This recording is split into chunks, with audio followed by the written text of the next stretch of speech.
You are listening to the Built to Grow podcast, delivering the knowledge in all things fitness business. We help gym owners win. Here are your hosts, Tim Lyons and Randy Exton. First Whiskey Wednesday, and then we did another Whiskey Wednesday with Amanda. Yep. She did not know what hit her. Okay, so Right. a couple episodes ago. And actually, this is being recorded on a Wednesday.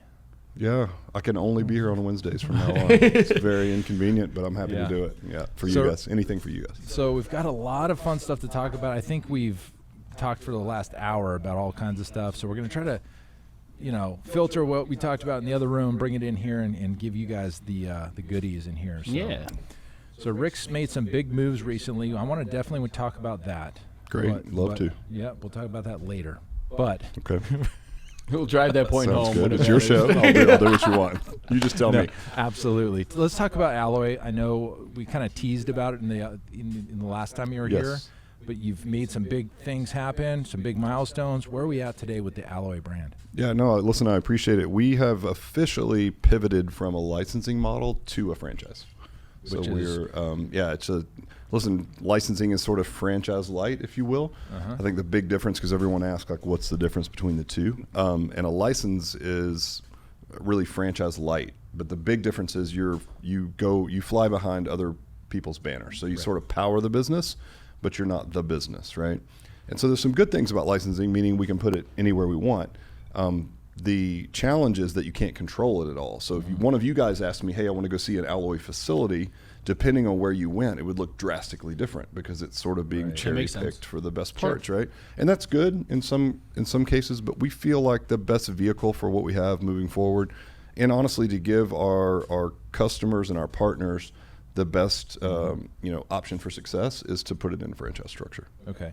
So franchise structure, they can actually put Alloy on the door. Absolutely. Controlling as many variables as possible. Okay, so essentially. let's define what Alloy is, because there's going to be some listeners like, what the hell are you talking about, Tim? Who's this Rick guy, right? Yeah. So Alloy, we know about it very There well. is. No. It's very disappointing, but I guess it's possible. Yeah. Yeah, it is possible. There are Right. more than people than There's that more know than we- 100 people that listen to this? Yes. All right. All right, so Alloy as a brand is going to be what? It will be a personal training business franchise targeting 50 and up. Right. Active aging. Active aging. That's kind of a derogatory term. We've really been kicking around, like, is there any alternative terms? Because that's something that no one wants to hear that. Like, I'm going to be in that age bracket pretty soon, sadly. And I don't like active aging. Like, I still like to think. So they've talked about active living, this and that. But forget about, like, the technical term right now. Okay. We know, and you guys know, because you're sitting on a very similar model to what we've had for all these years, right, is that the people that can afford to pay for personal training, which, by the way, their lifetime value is much higher. They stay forever, and they're better customers overall, typically, are people in that age bracket. Sure. So we're just going to what we've been able to service well and what we've known that we've earned a good deal of revenue on over time. And that's what the franchise is all about. So it's essentially small group personal training. Okay. So it's sort of a 1-to-6 coach to client ratio. We can still make the brand promise of personal training. And we do it really well, and we've got tech to support it, and everything else is built in. It's about as turnkey as you can get. Beautiful. Yep. That's exciting, man. we Thank you. just talked about that in a recent episode about making the transition into small group and bringing that model into a gym. And The as very opposed last to, episode. Yep. Well, we kind of dissected what's out there right now. The class-based model, the large group. You got the one-on-one coaches. You get the big box, whatever, and then you got this kind of middle ground, small group training, and that's where we've fallen into as our bread and butter. And you're making the whole franchise that, which is great. Yeah, I mean, I think I'm taking what you guys are talking about and what you know intuitively is a differentiator and just going all in there. I always use that Gretzky thing about, hey, skate, Gretzky was great because he didn't skate where the puck was. He skated where the puck was going. And if you look at where the puck is, you remember that? So I think I've used that a few times. I think it was a whiskey, but right. If you're going where the puck is, if you're going to skate where the puck is going, do you want to be the 37th guy out with a hit franchise, or our boot camp business? I would say no. That coupled with what we know from running these models and all the folks that we both work with, the ones that are most successful and are the highest revenue earners that are in the game for a while are all servicing people in this category, right? And they're all doing it with personal training. Yeah. yeah.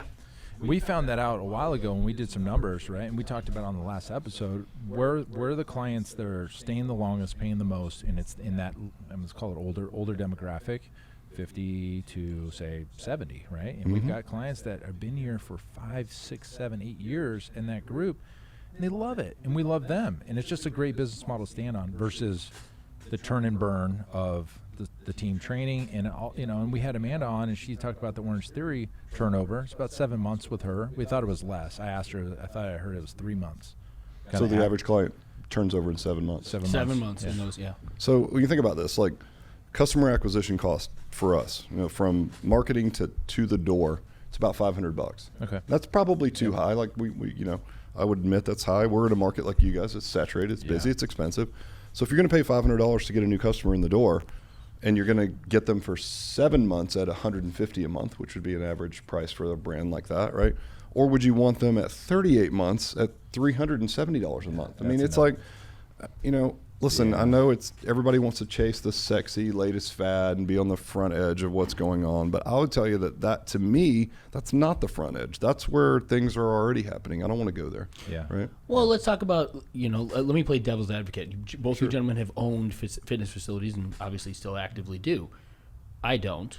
But if I were to look at what you guys have been able to build and where you are today versus where you started, one thing both of you know very, very well is not only your avatar client, but the avatar problem. And Tim and I, we've talked about that as opposed to just your avatar client. What does that mean? What did you Well, guys talk like about the solution to the problem that you provide as Right. opposed to just the individual that you think is your ideal target. Yeah. Your avatar client, male to female, changes. Okay. Now, the solution that you provide is the same thing for both of those. So you can define your avatar problem that you bring or solution that you bring to the table is your avatar client might be male and female, and it's a little bit. Could that avatar be an age bracket? Without a doubt, Okay. and you guys have defined that, and that's what I was trying to lead to, right? Like, over how long have you had? When was North Point? When did North Point start? Well, if you really want to know, I mean, Randy, come on, let's take it back. This is gonna make him feel real. It was nice, actually right? Good Bodies at one point. Good Bodies. So yeah, I'm not going to break out any stats just yet. But Well, let's break out the photos because Do you still have that tattoo though, the Good Bodies tattoo? I do. It's on my lower back, Yeah, which yeah. I was way ahead of the game. Like I was skating where the puck was headed when I got a tramp stamp. Then everybody got them. So Asking to see his Good Body tattoo. Okay. Yeah. that You do was it. the Freddie Mercury days. So sweet. the first 20 franchisees to come on board also get original Good Bodies tramp stamp tattoos included with the franchise. Guys, Tattooed at no extra cost. That's so awesome that you offered that just to our listeners. Yep. Just for this is a built to grow special Offer. only Exclusive to this episode. Man, we've already lost all of our listeners. It's a No, they're tuning in right Sam now. 'cause Diaz. Sam Diaz. Sam, yes, we need to do Yep. Sam's Yep. review. I would on like the Sam episode. to take me up on that offer first. She's probably a good candidate. Sam Diaz. Mhm. Okay. Yep. Just we guys. Yeah. So if you guys don't know But- her, look her up. Yep. Reason I was asking, right, is it takes time to understand and really hone in on the person Yes. and the solution that you provide to the marketplace. Both of you open gyms not really knowing like definitively the end user that was going to be the one that actually you wanted to hone in and transition into now at this point, your next brand or that Right. franchise model now. What kind of led to that? Like, how is it just the fact that it was those people that you saw kind of catering to over time? Yeah, was just it the empirical marketplace? evidence. Yeah, was Yeah, it? so for us, when I opened, I was 29, and I was like, I want to train all the young people, athletes. That's what I wanted to It train. appealed to you. Correct. But when we opened the doors, that wasn't the people coming in. I mean, I obviously didn't know marketing back then. People that were coming in were a little older. I'm like, yeah, that's cool. You can have a membership too, and you get a membership too. And then over time, now we have had a lot of celebrities we talked about come in and become members and stuff, and we can talk about that in another episode. But what stayed over time was that older demographic, and I'm 40 now, but it was 40 and over, and they were staying with us. And we still have clients today that sign up at our grand opening in 2009 that are here today. And they just fit that older demographic, right? And that's the ones that we want to train. They're the ones paying the bills, and they're the ones that are going to keep the business flourishing. So we changed, right? We Yeah. thought we were going to be getting all these type of people, and then these people came in, and then we just switched, and that's our marketing going towards that older demographic, and it works great. That was learned in the process of. Absolutely. It wasn't Yeah. a decision. You weren't Equinox saying, hey, I'm going to put beautiful naked on my photo the and difference only is- try to attract that. Yeah, but the difference is what Rick's doing is he already knows this now, and he's decided to go all in Correct. from the beginning. Yeah. But it took how many years to figure that out, right? Yeah, 3 decades nearly. Yeah. Yeah, I'm a quick learner. You could say. But I think the natural thing is for a younger trainer is like, let's train, super shredded young- Athletes or really fit people. Yeah. Yeah. But Which- that's not the people that would need our help. And that's No. the conversation, right? So like the premise behind the podcast initially is built to grow. All right. So it's a business focus. If you gave advice to somebody who was in that position looking to open a gym or maybe new to their gym and maybe in a position where you started and you had your ideal situation laid out, how do you go through a transition like that? How do you decide that, the clients that I'm serving, I have a greater opportunity to serve more people, to serve the people who need me the greatest, because that's the people that are resonating with what you're offering, as well as you're going to make more money And be in business longer. and be in business longer. I think that's where it starts. Like I don't know about you guys. I know you field a lot of calls, but for me, we figured it out on our own, and then we start taking these calls, and I would get calls from the strength coach of a professional football team who's got a very impressive educational background, who also owns a sports conditioning facility right on the side, isn't making any money, and he's like, I need to make money. I'm like, here's your crowd. And it's like, I know this wasn't what you thought you would be training. Yeah. Lo and behold, you talk to them 3 years later, they've made the transition, right? And they're killing it. And that involves like taking jerseys down from the walls and rebranding and making it more friendly and right. But that pays the bills. So like you can have your side hustle with athletes, but if you want to make $50,000 a month, you're going to have to work with adults. So is it removing the ego? Removing Absolutely. Absolutely, yeah. And that's why we typically don't get people to that point until they've figured it out on their own. And then they're like, hey, I'm not making any money trying to service this. Yeah. And it's like, well, yeah, go figure. Like we get it, right? Here's where you need to go. And usually they're pretty receptive to it Sure. because they're basically they're in asking pain. like, They're in pain. exactly. Yeah. Yep. And when I was looking at general fitness and general population, I was looking at I did this fairly early, was the biggest piece of the pie is general population. It's not the bodybuilders who's like 4%. It's not CrossFitters for us, the high-end athletes, which is whatever, 6 to 10%. It's everybody else. And if I'm going to be in business longer, I need to have the most clientele availability. And so that's how we made the transition. Now, do we get some athletes? Sure, absolutely we Yeah. do. Oh, And you just saw out there earlier, we had a bunch of young kids out there training young athletes, Yep. like 10-year-old, to 15. And Well, let's face it. Like it's like we don't talk a lot about it's built to grow for a business, but we don't talk a lot about the technical side of it. But if you really look at like literally the training itself, yeah, it's basically training for athletes dumbed down or regressed Scaled. would be a better word, scaled for adults, right? It's the same thing. Like you're doing the same things you did in college, right? If I ask you what your workout was, it would be a version of what you did when you played college football, right? Sure Would it not? Yeah, absolutely. Yeah, exactly. Same thing for movements. you, right? We kind of broke it down. We sort of broke that down when we discussed the model in small group. Tim went through his kind of Okay. movement patterns and how you can top down kind of. Yeah, and he gave you a lot of credit to kind of showing him that way when he visited you initially. Yeah, and it made sense because he was a college, high-level college athlete. So for him, it's like, hey, at the end of the day, everyone does push, pull, right? Hip, knee, does some core, and maybe that's changed a little bit with the spinal health issues that we, especially in this population we're talking about, right? Like, don't do a lot of spinal flexion. Maybe do a met finisher to get your heart rate up and go home. Like at the end of the day, we're all doing a version of that, right? Who are we looking at? Everybody, all 25 that are ever going to see us on YouTube, but to those listeners, guys, if you listen to this last podcast and you're listening to this podcast, understand the importance of the conversation being had right now. Do you not, like verbatim, like we didn't bait Rick into this conversation. Rick just came This is up. literally what you guys talked about? Almost word for word what Nailed we it. drove home last week. I listened to the podcast and I just regurgitated what I heard. It's not even out yet, right? Well, hold on. Does that ever happen to you guys? Because I love the podcast, by the way. I think it's great. It's really well done. I think it's got a good reach, man. I love where you guys are headed. Does that ever happen to you guys? This was a question I had coming in. Does stuff from the podcast and from what you guys are doing, because you're putting out good content, does it get knocked off? Just be honest. 100%. Like, All right, all right, I'm curious. How do you guys feel about that? Like, what's your take on it? Because it certainly happened to us, but I want to hear what you guys think. It aggravates me in the Does beginning. It aggravates me, and then I'll bring it up to everybody, and everybody gets pissed for like 7 seconds. 10 minutes, and then we'd move on because as soon as I start looking at what everybody else is doing, I'm forgetting about what I should be doing. Yep. And I've forced myself to put the blinders on. Kelly's like, get the damn blinders on. Yeah. You're like, Yeah, dude, it's been screw something, that, yeah. dude. Yeah, word for word, our stuff gets knocked off all the time. How do you feel about the statement that mockery is the greatest form of flattery? That's the only thing that makes me feel good about it. Does it? Yeah. That's good. Like if somebody's knocking me, I feel like, because I know how hard it is to create original content, original plays, original everything. And for somebody just to kind of take your stuff, but word for word, it hurts a little bit. It does. And I'm like, but whatever.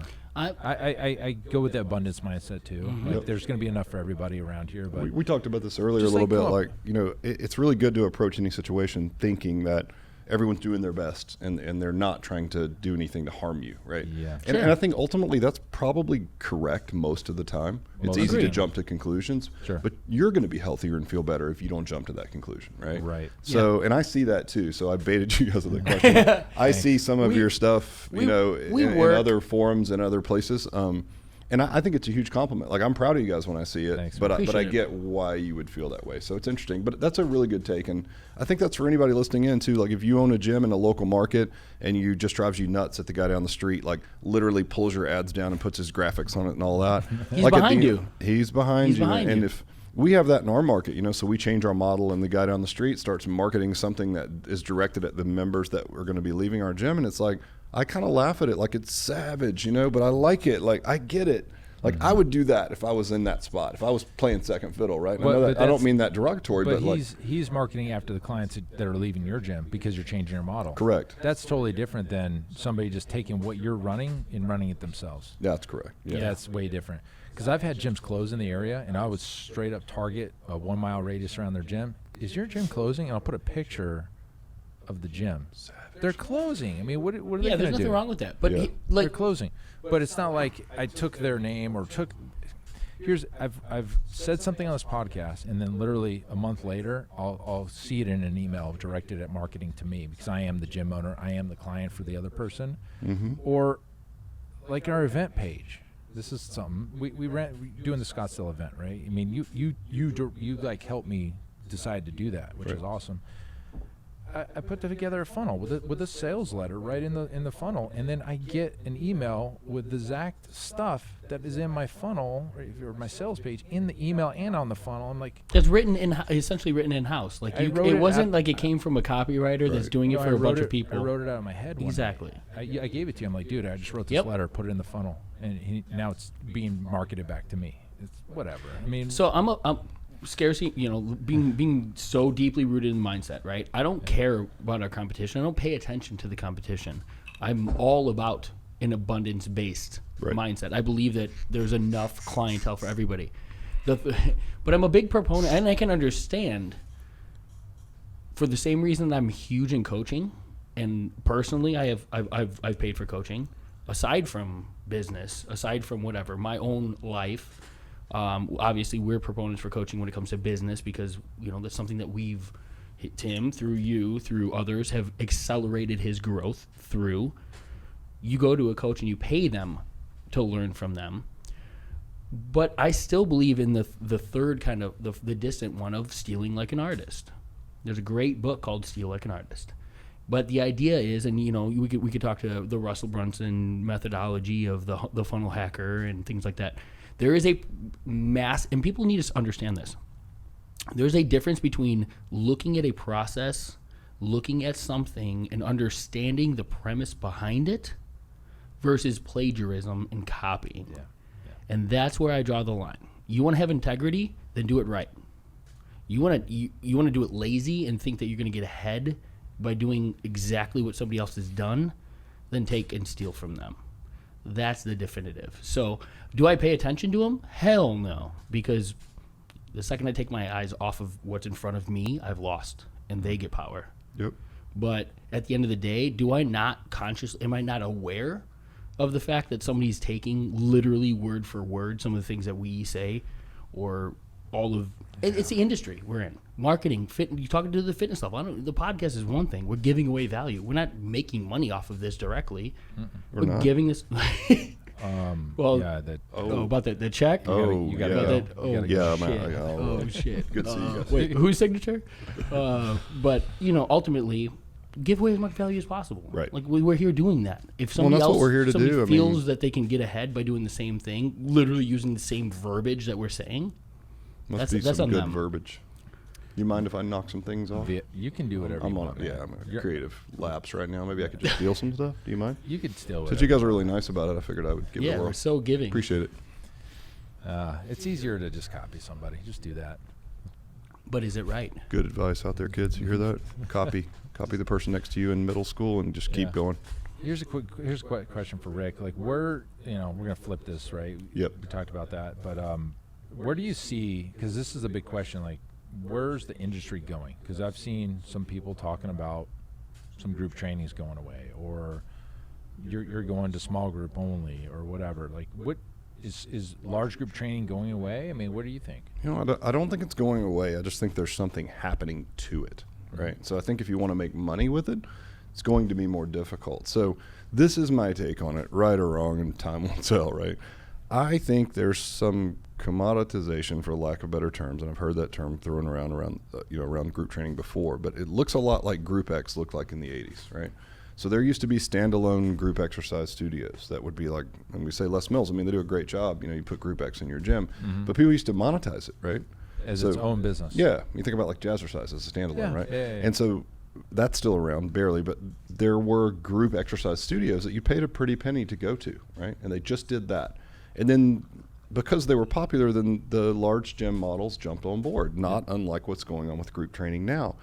Well, the large gyms, because they have struggled to create the same customer experience, they go after it as a value proposition. So we're going to give it to you. Yep. We're going to charge, like right now, it's, some of the more progressive gyms are doing it for like $25 plus $25 a month. Well, yes, it's not in four walls and it doesn't have the same experience, but the workout itself is just as good. Sure. And what they're doing is then they're bringing that pricing anchor down for everyone. They're right? undercutting the market. Undercutting the market. And again, it's not a standalone studio, but it's still, they're not then losing members that would go to a standalone studio. Because in the past, it's like, okay, I'll keep my membership here. I'll go join this place. It's like, well, geez, they have kind of the same thing for $25, so I'll just do it here, right? And then over time, as those guys compete for group training, you're going to see the price come down, and eventually it's going to be baked right into the membership, just like group exercise. Yep. You're probably going to have a group training room, and everybody's going to do it, and they're all going to advertise, and it's going to be included with the cost of membership. Yeah. When we, like early talks with Planet, it's like, hey, we're going to do it for our Black Card membership price, which is $21. We're going to do group training, and we're like, oh, it's not going to be any good. Well, is it not? I mean, and to the average consumer, do they really know the difference? Like, you do burpees there, you do burpees here. It's like, it's the same thing, right? Yeah. So I think over time, because there's a lot of that product in market, what happens to the price is it's going to come down, and you're going to see the big clubs drive it way down. And so I'm not saying it's going away. I'm just saying it's going to be harder to monetize it. It's going to be harder to make money on it. Yeah. I don't think the popularity of it's going away. It's going to be about customer experience, how you other things that you can bring to the table that a big box can't. Yeah, and that's only going to go so far, because there's going to be a bunch of people leaning into that. And so I think when you're talking about classes, we'll just use the C word, if you will. So if we're talking about classes, I think there's only so much you can put, there's only so much lipstick you can put on that pig before you're just riding it into the ground, right? It's just you're just gonna run out of sort of, it's not gonna be in vogue, and the price, and there's a lot of it in the market, and the market's gonna right itself. So all I'm saying is there's two models that have worked forever. One is general fitness, where you just pay a membership to go somewhere. Yep, been around forever, right? Yep. 40, 50 years. Coaching or personal training, been around forever, right? And then in the middle is this sort of these trends that pop up, like this group training trend and creating this experience around it. But everything has a lifespan, right? So what I see is that's going to stay. It may sort of get baked into this general membership, right? Mm-hmm. I wouldn't want to own a standalone studio that just did that for the long haul. Large group training. Correct. Like boot camps. Correct. Yep. Yeah, me neither. That's what we talked about, these layers, and we talked about small group training as being your staple. And it's a weird message right now, because it sounds self-serving, right? Like, obviously we're going all in on it. We're putting our money where our mouth is, or our thoughts are by going to this franchise. So it sounds like I'm being self-serving by saying that, but I'm really not. I mean, it was sort of the other way around. Like, that was my opinion before, which is why we went all in, right? And we saw it in all the gyms that we work with that are successful. They say the same thing. It's like, man, our large group is like slowly dwindling over time. Well, the they price turn and burn points. clients, but we know that based on our own empirical data. Yeah, I mean, let's talk the three things that we brought up last episode. Your 10 months. Yep. Large group, 10 months for large group. Nine and change. 9.8. Which let's call it, that's mood at that point. Right. And then Orange Theory is at 7. So you're talking about one of the fastest accelerating models in the nation that they've stuck the flag in. I mean, that is their thing. Yeah. So what we're saying, guys, that are listening, not following us, that's the average lifespan of a member in those models. They're going to stay 10 months. 10 months. Yep. 7 months at Orange Theory, about 10 months at our style of training. And the average stay for a personal training client, if you can get them to pay a little more, and again, that's going to... Stats. Are we going stats now? All right, ready? You guys ready? 70% of the time, 100% of people are going to be happy 60% of their capacity. Stats. No, it's 38 months, right, is our average stay, and we see that. So if somebody's going to pay more and stay longer, and I don't know if it's because they pay more, maybe there's some data, some psychology around that, but that's where I'm going to go. I mean, that's it. And that's what we know and everybody we work with. At least cater to, right? Like understand, like, you guys can have, and you both do, multi-layered businesses. Not anymore. No, you're moving. Yeah, you're moving out of it. Blew ours moving up. out of went it. all in. Yeah. Which is a beautiful thing, though. But you again, So because, simple, because by the the data came back and says, hey, Right. this isn't for us. Right.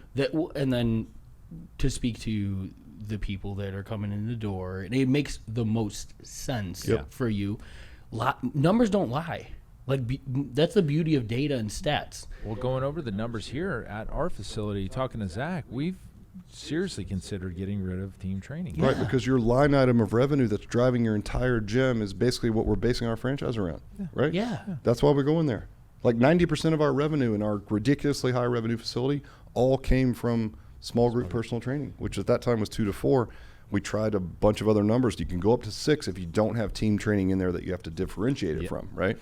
So you go up to 6, right? And you go to 6, and you could still make the elevator pitch promise of, hey, they do classes, we do personal training, right? At that level. And we have all this tech built around it. We have an app where the coach comes in and pulls up their schedule, and there's 6 tiles in the app, tells them how to apply the programs specifically, work around injuries. It's like, it's personal training. It's just now less expensive, and now it's scalable, right? So I don't know, man. That would be my opinion, regardless if I was going this all in on this model or not. But it's such a strong opinion. That's why we went all in on this model. Yeah, but again, the numbers don't lie. Exactly. So, like, you can have an opinion, and that could be different than, like, you could be the guy who has either the ego or the desire to train a certain clientele, Right. and you could absolutely run a franchise model around what you want to be known for. Right. But you're not putting franchisees in a position to have to go be you, the unicorn who's in their facility trying to do and attract your avatar client. No, you said, hey, this is the model. This is where it's the most lucrative to the demographic who's responding the greatest, getting the greatest results. Here we go. Let's go. What's cool about your model? Yeah. Well, what's cool about your model? You just put in your sales. Just give that. We'll just go with that. Did you get that? Cool. Give that to Tony. The cool thing about your model, Rick, is that it doesn't take a lot of square footage to run that. Yeah, we're talking about 2,500 square feet, right? Yeah. That's 2 pods, if you will. So that's essentially a pod is like a 6 coaches with 1 client sort of setup. So you're training 12 people at a time. Can you do that in 2,500? Yep, that's the way it's set up now. Yep. I guess we've got several floor plans laid out. Okay. Yeah, I mean, you think about your old place. Could you have trained 12 people in there? Absolutely. Yeah. Right? Oh, Easy. without a In doubt. that one room that you had, you could have done it, which was smaller than that. So we're 2,500 all in. You're talking about a couple of offices, right, or a couple of restrooms, an office, and a storage/laundry room. Are you going to do any showers or anything? Mm-mm. No. Most people are local. They're in and out. Okay. Yep. Love Easier to clean, right? Dude, I love it. Yeah, it's so simple. Compared to this, I mean, this is a beast. Yeah, I was just talking to one of our mutual friends that I won't name here, and they're sitting on the same model that you are, which was the model that we were sitting on, and that's probably why they're there, and they're doing really well. But they're like, the level of complexity to run what seems like the simplest gym ever, it's mind-boggling. Like, I don't think people understand how, how hard it is with all these different layers and how each one has its own unique needs on how to service it and how to follow up, and retention models are different. Man, you hack that down to just one, and I can tell you already we've only been sitting on it for a couple months. Now, our women's facility that we opened 4 years ago now, 3 years, has been that model, and we learned a lot. It's so simple. Yeah. Your memberships are good, better, best, right? Yeah, that was 6 and 1, and that's all we could put in there because it was 1,500 feet. So you take another 1,000 square feet of exercise floor, and now you can double down. Yep, you double it up. Beautiful. Yep. So, what's the staffing plan look like for your new model? You have a GM, so you have a manager who's in charge of sales and retention and basically everything that has to do with the club. You've got an admin, and then you have coaches to cover the shifts, right? And you do morning, afternoon? Yep, with a downtime in the middle. So 4 total? 4 total, yep. 4 total coaches. You could. And you could do it with less. Say the GM wants to be actively involved and maybe coach a few shifts. You could probably do three in a part-time. Gotcha. Something like that. So simple. Simple. Wash, rinse, repeat. Yeah. Well, what's nice about it is you're taking the data from years and years of knowing, and we see it. I see it here. Small group training is the driver for this entire business, and yours as well was. And I mean, why not, right? Yep. Why not scale it down to just what you need to run small group training, and go all in, which is you're doing. So we know, like we talked about it time and time again. It's 80-20 too.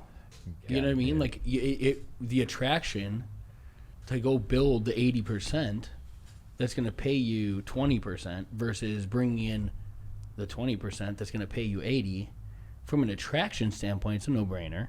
Mm-hmm. You know, we can market for that for you. We can do that. Oh yeah. No, I need a professional company that knows about marketing. Do you guys have anyone that you could refer me to? Never heard I am of her. Lost. Yeah, she sounds anyone. Like she sounds like a unicorn. Yeah, she does. Yeah. I wish I could help you, man. Sorry. Yeah, no, I mean, I'll let you know if I find somebody. Well, yeah, just keep your ears open and your eyes open. See what you can find. You know, you're gonna get a bunch of. Hey, I heard you're looking for a marketing company. Oh, that's right. Hey, scratch that. I've got it. Like, these are my boys. Don't reach out to me. No more. No, but seriously though, let's talk about one of the biggest things that comes up all the time is like, hey, we just lose clients as fast as we're bringing them in, right? So it leads us to believe that, like, the retention's obviously an issue. Like, I'll tell you what we're doing, and I think you know, but let's talk about retention for a second. Like, what are the best things that you're seeing for retention? Yeah, I think there's a lot of things that go into retention, right? Overall customer experience. I think the latest thing that we've implemented, and it's like really there's 2 prongs to it. One we got from you, which is a reward system, right? And there's so much. I mean, we could do an entire podcast just on retention, which might be a good idea at some point. But I think rewards would be go figure. Right. I think rewards is Rick's next visit. Yep, next Wednesday, every Wednesday. Would be rewards would be one technique, and there's a couple of different rewards. Now, we got our structured rewards ideas and overall structure that we're using from you. So, I mean, I'd defer back to you. Just tell me what you guys are doing. You know, what you've built for the rewards program. Yeah, how it works. The structured rewards. What you're talking about is that we found early on is our clients aren't motivated by monetary things like a TV or an iPad or an Apple Watch. Or that because they already have it, right? They can go buy it anytime. Yep. So, and it goes back to that book Drive, where it talks about how people are motivated, employees are motivated, but we found our clients are motivated not by monetary value but by status. And status is what keeps them engaged. And so what we did was we created these levels. And I actually got this part of the rewards program from Frank. He sent me all those cartoons. He was like, these are the different things based on visits. He's doing a little bit different than we are. So we created kind of a point system based around the things that we wanted our clients to do. Sign in, book ahead of time, buy smoothies, just, all the things that we wish they would do all the time. Now we're rewarding them for that, and their behavior has changed, and we give them levels. And it's so simple. It's bronze, silver, gold, platinum, and then we go into the higher levels, which is Hall of Fame and Legend. And at each level, they get a shirt, which they wear with pride because they can't buy the shirts. So they're not for sale at all. They're not for sale. You can't Love buy it. them. Yeah, that was kicker, Yeah, right? yep. You can't just go buy this shirt. Yep. So they get big for referrals. They get big things, but what we found is, and we started this in January, so we are in. By the time this podcast comes out, it's October 15th. And I looked, you saw me out there, Randy. I was talking to a client. He moved from bronze to silver. He got a shirt. We took the picture, made a big deal. And I'm looking on the board. And, there might be 100 and something clients that are on the board out there. Not one of them has canceled their membership with us. There's one girl. There's actually two girls that their husbands play for Major League Baseball, like the Yankees and stuff. They're not canceled. They're coming back because they live here, but they're on pause. But like they're still on the board. But we've had clients cancel, of course. Like that's just part of the business. But nobody on the board is canceled, and that tells me these people are engaged. So if I can get all of our clients on the board with the quotations, if you're watching this on YouTube, quotations, then I know we're going to keep them, and that's what opened the door. Like my eyes were like, yes, we figured something out finally. Do we lose clients every month? Absolutely. People move. But the ones that are engaged, they're not going anywhere, and they love it, and they get rewarded at each level. So at each level, they get a package. Obviously, the shirt's the base. Their pictures on the board. We actually move them. We take a picture and we post it in our private group.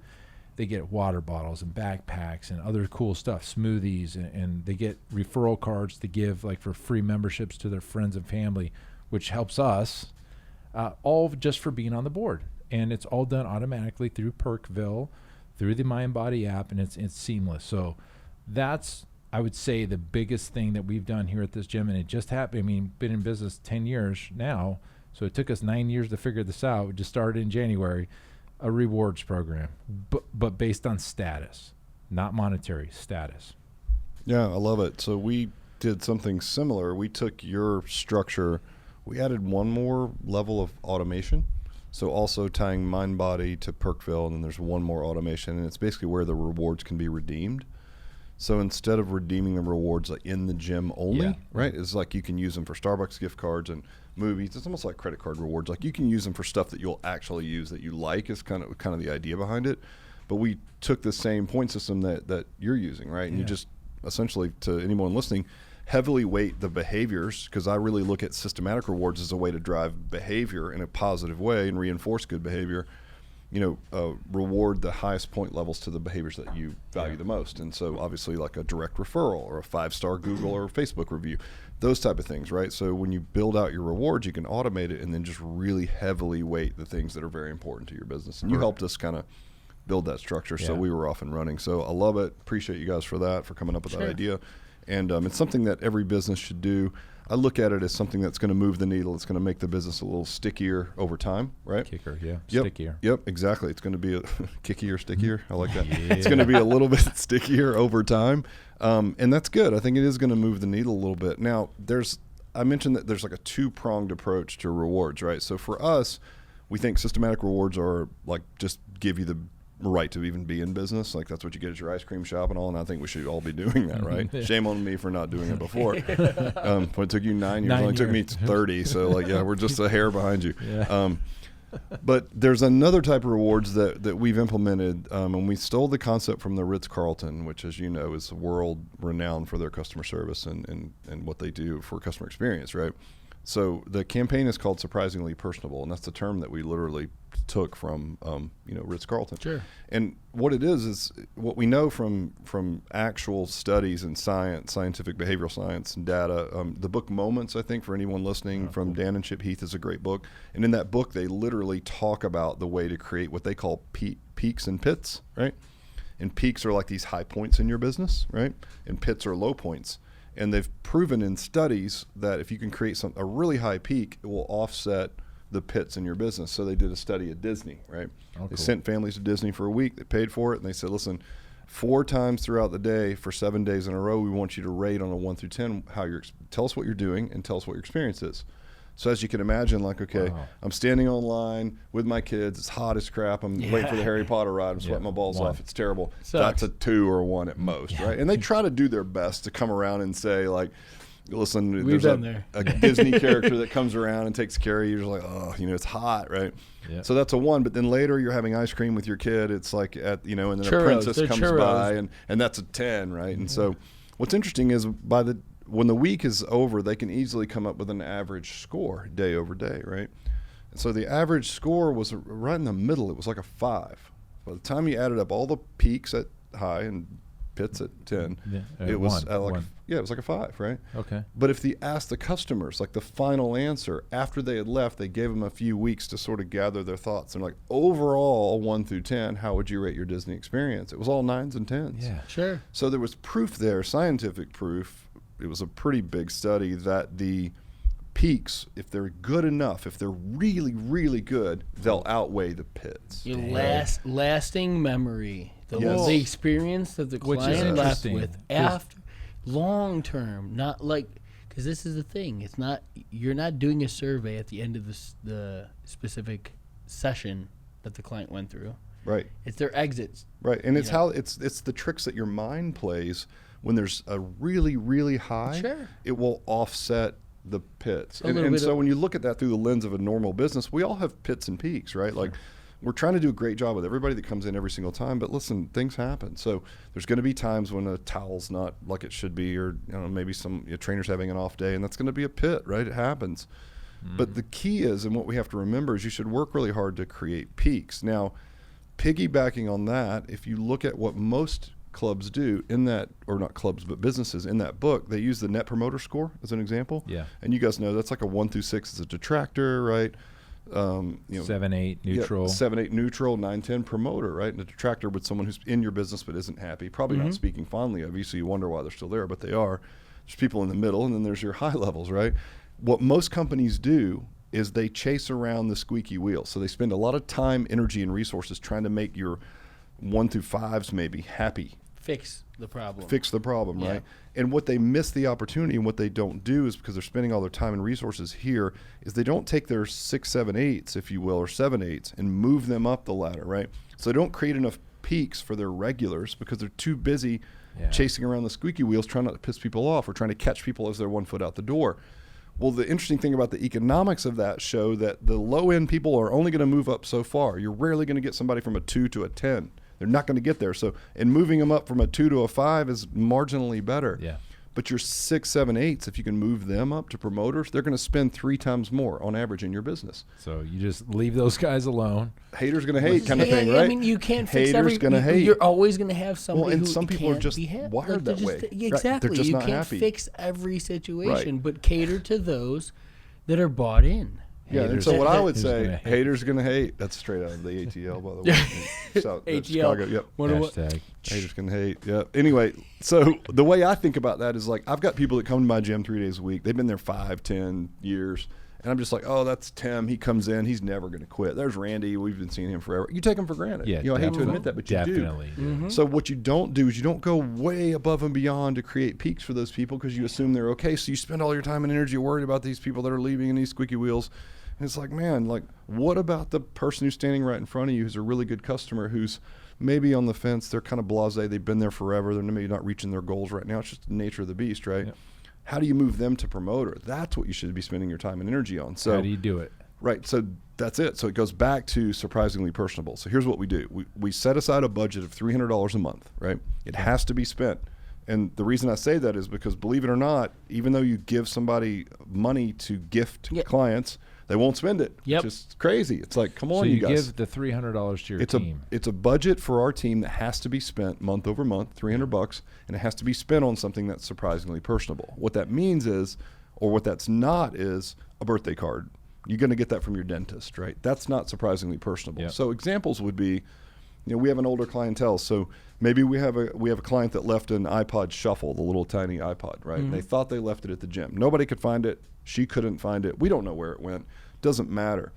But what we did was we jump on Amazon, you buy a refurbished one for $30, $40. Next time she comes in, really sorry about it. Obviously we couldn't load your music, but we just wanted to give this to you. This iPod Shuffle. That's surprisingly personable. Huge. Right? That's huge. That's the type of thing where people will take a picture of it, they'll post it on their Facebook page, and that person is never leaving your gym. Yeah. Ever, right? Great point. We've talked about those promoters. We've talked about the importance of the people that are willing to buy into the message, to continue the conversation, to just share the story. Yep. And But you it's have to moments do like that something, that it has to be really out of the norm. Yeah. And So that's a great example. Because it's not the client result. Now, are you? Well, that happened. That person actually had the problem you solved. Now, what if nobody has a problem? Do you have like you just look for it. So like, here's an example. Like there's a conversation going on with a coach. These are just straight out of our gym, right? It's a conversation going on with a coach, with a client, trying to get them to eat more vegetables. They don't like the taste of vegetables. It seems stupid, but this is a day in the life for a gym owner, right? And veggies. Exactly. Eat your veggies. And so the coach then talks to them about these spices they put on the vegetables to make them taste better, blah, blah, blah. Person leaves. They go straight up to the front. They tell the person at the desk. They jump on our corporate Amazon account. They order these spices next time they're in. It's like, hey, we had that conversation. I think these will really help you. There you go. Spicing personable. Take a picture. Oh, my God, I'm losing my mind. My trainers are so great. They care about me, right? I'm losing my mind. I'm losing it. It's like, and you get spices, and you get spices. It's like friggin' Oprah show. It's amazing. So that's right? Another great example. You got any more? Tons, man. Let's go. How much time do we have? All night, baby. All right, so we have a client who she's been working really hard. She's just been very diligent. She's had a lot of personal issues going on. And the reason I know these, I'm not the one implementing any of this, but forcing your team or requiring your team to spend this means report back to us on what we get and take pictures of it, right? Yeah. Like in a way you can promote it. Sure. They're going to promote it. You're going to promote it. So we have a client that's a big Chicago Bears fan. So we bought her like a Chicago Bears hoodie, right? The Bears. Bears. Buddy. Because they're playing the Packers and it was coming up. And so we bought her this Bears sweatshirt. We give it to her. She cried. I mean, it's that kind of stuff, man. It's so sticky. And I know it's only one at a time, but in a smaller studio type business like a lot of us have, it's wildly impactful. And so that Chicago Bears, hoodie, maybe it's $80-$90, and then you got 2 more people you can serve. Yep. And I mean that I don't even think it was that much. I don't even know. But okay, so like $60. Yeah, exactly. And you got 5 more people you can do the same thing right. with. Ooh, that's heavy. Yeah. Now, are you looking for those 6-7s, or are you just anybody? We'll just say anybody in the gym. Okay. But typically, what it does, and this is the most important thing, I think, ultimately it forces your team to take a step back and look for opportunities to celebrate people. That's it. So in other words, that lady that we gave the Bears jersey to, she's been grinding away, coming 3 days a week. She's had a lot of personal problems. She might come up in a meeting as someone that we would give props to or something, just internally, like, hey, she's been doing really good. Make sure you guys give her a pat on the back. It's like, all right, that's cool. But there would be no way to formally celebrate her, right? Mm-hmm. So what it does is it gives my team a different set of lenses on the business. So they're looking for opportunities to celebrate anyone in our business that's grinding away. And that grind away person is that 7-8, right? Yeah. It's not. We have them here. It's like you see them daily, day in. They're not going anywhere. Yeah. Hey, Bill, how you doing? That's about all they get, right? And they're happy with the service. They're paying a fair rate. You're okay with it. I'm just saying that we're missing an opportunity. We're too busy worried about the complainers that have 1 foot out the door. We're missing the opportunity to create peaks for those people. Let's take it a step back. That's taking advantage, or not taking advantage. It's being complacent into the relationship that exists. Right.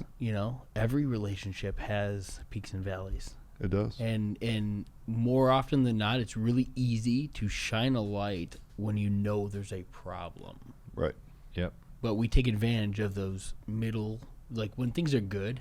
Right. Just status quo. Just cool. Exactly, right? You just move forward doing. You need to create some peaks in your personal relationships, Tim. Thanks.